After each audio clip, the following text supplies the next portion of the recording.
నమస్కారం. ఏవీ9 TV news కి స్వాగతం. చికెన్ వ్యర్థాల అక్రమ రవాణాపై విస్తృత దాడులు నిర్వహిస్తూ అక్రమార్కుల గుండెల్లో రైలు పరిగెత్తిస్తున్న పెద్దపాడు ఇన్ఛార్జి ఎస్ఐ కట్ట శారద సతీష్. పర్యావరణానికి హాని, ప్రజల ఆరోగ్యానికి హాని కలిగించే చికెన్ వ్యర్థాల అక్రమ రవాణాను అరికట్టేందుకు జిల్లా వ్యాప్తంగా వాహన తనిఖీలు నిర్వహిస్తున్నారు.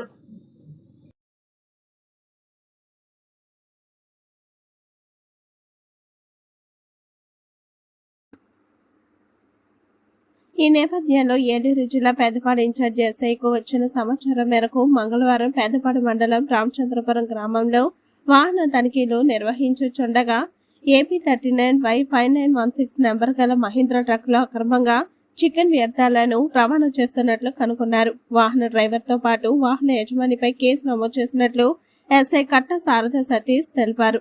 వాహనాన్ని స్వాధీనం చేసుకుని చికెన్ వ్యర్థాలను ఖననం చేసినట్లు పోలీసు అధికారులు తెలిపారు.